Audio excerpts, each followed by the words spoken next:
Ce pauvre Neville Chamberlain croyait qu'on pouvait faire confiance à Hitler. Il avait tort. Mais je pense pas me tromper sur Staline. Ce commentaire a été fait par Winston Churchill à l'issue de la conférence de Yalta en février 1945. Churchill a toujours eu raison sur la menace nazie, bien avant qu'elle soit reconnue officiellement par les autres pays ou partis politiques de son propre pays. Il avait eu raison sur la conduite de la guerre et sur le moral du peuple britannique et comment maintenir ce moral au plus haut. Mais pourquoi pensait-il cela de Staline ? Pourquoi fallait-il se méfier du maître du Kremlin ? Voici l'histoire d'une opération mise sous silence pendant des années et je vais vous la raconter dans ce nouveau documentaire dédié à l'opération Unsinkable.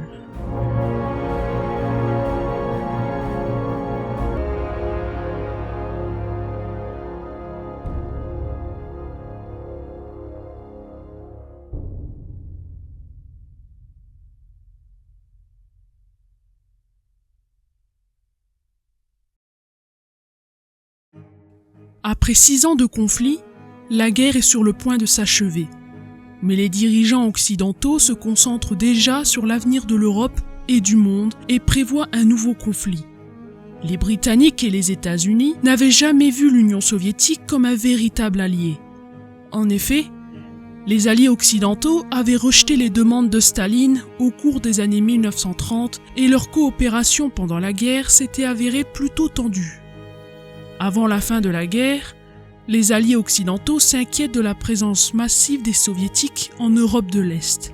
Les forces de l'armée rouge sont 3 fois plus nombreuses que les anglo-américains qui occupent l'ouest de l'Europe.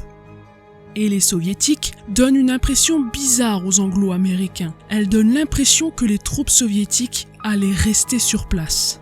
Une conférence réunit le président américain Franklin D. Roosevelt, le premier ministre britannique Winston Churchill et le maître du Kremlin, Joseph Staline. Elle a lieu dans un palais tsariste sur la côte de Crimée. Éloignés de la guerre, ils peuvent parler longuement de leurs plans pour l'après-guerre. Les 4 puissances, c'est-à-dire la Grande-Bretagne, les États-Unis, la France et l'Union soviétique, doivent avoir chacune leur zone d'occupation en Allemagne et à Berlin. Staline assure que 90 jours après la victoire en Europe, ses forces d'Extrême-Orient attaqueraient le Japon. Mais les discussions vont se tendre, surtout quand ils abordent le point de l'avenir des nations libérées. Des élections libres doivent avoir lieu pour savoir si le pays souhaite avoir son indépendance ou non. La Pologne fait l'objet de négociations spécifiques, car Staline souhaite déplacer la frontière de la Pologne vers l'ouest et conserver une partie du territoire polonais. Ses troupes ont déjà établi un gouvernement provisoire à Lublin. Les alliés occidentaux souhaitent éclaircir les choses avec l'URSS.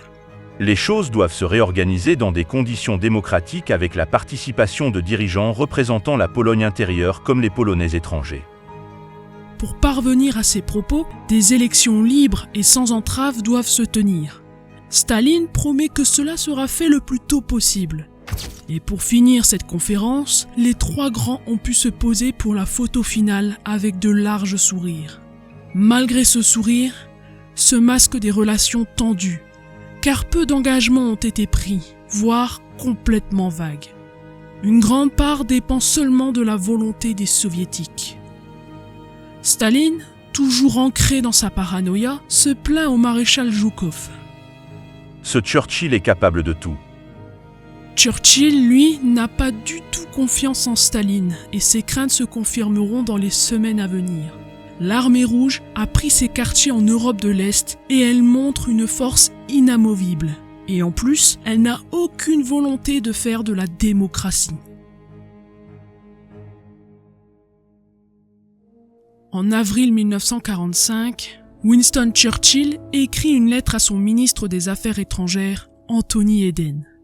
Des choses terribles se sont produites. Une vague de domination russe est en train de déferler. Quand elle se retirera, les territoires sous domination russe incluront les provinces baltes, toute l'Allemagne de l'Est, toute la Tchécoslovaquie, une grande partie de l'Autriche, l'ensemble de la Yougoslavie, de la Hongrie, de la Roumanie et de la Bulgarie. Ceci représentera l'un des événements les plus tristes de l'histoire européenne et sans aucun précédent. Les discours où il citera le rideau de fer ne sera tenu que l'année suivante, mais l'idée est déjà présente, comme celle de la réalité de la domination soviétique. Mais Churchill a une crainte. Laquelle ? Si une alliance est créée entre les soviétiques et le Japon, contre l'Ouest, qui eux sont toujours en guerre contre le Japon. La victoire qui semble inévitable pourrait rapidement échapper aux anglo-saxons qui devront se battre sur deux fronts. Churchill ne souhaite pas attendre le désastre arrivé et demande à l'état-major général de planification de lui soumettre un plan. Chose dite, chose faite. Le 22 mai 1945, l'état-major général de planification du cabinet de guerre britannique établit ce rapport. Nous avons examiné l'opération Unsinkable selon l'hypothèse suivante. L'engagement bénéficie du complet soutien de l'opinion publique en Grande-Bretagne et aux États-Unis et donc d'un haut moral des troupes. La date du déclenchement des hostilités est le 1er juillet 1945. Objet, le but est d'imposer à la Russie la volonté des États-Unis et de l'Empire britannique. Même si la volonté de ces deux nations consiste seulement en un accord équilibré sur la Pologne, elle n'exclut pas pour autant un engagement militaire. Un succès rapide pourrait pousser les Russes à se plier à notre volonté, au moins pour la période à venir, mais ce n'est pas certain. C'est aux Russes de décider. S'ils veulent une guerre totale, ils sont en position de la soutenir. Personne ne peut prétendre que le document rendu au cabinet de guerre de Churchill le 22 mai 1945 était complètement compris dans ses grandes lignes. L'opinion britannique se remet doucement de son euphorie après la victoire contre l'Allemagne et tout à coup, le gouvernement sort un document stipulant. Russie, menace contre la civilisation occidentale. L'objectif principal est d'imposer à la Russie la volonté des États-Unis et de l'Empire britannique. Ce document est exact sur un point. Les Russes sont bien en position de soutenir une guerre totale avec une suprématie écrasante en hommes sur le territoire européen. Une lettre top secrète est retrouvée dans les archives. Elle est envoyée au général britannique Ismay du Conseil des opérations combinées dite COS. Voici les détails les plus importants de cette lettre.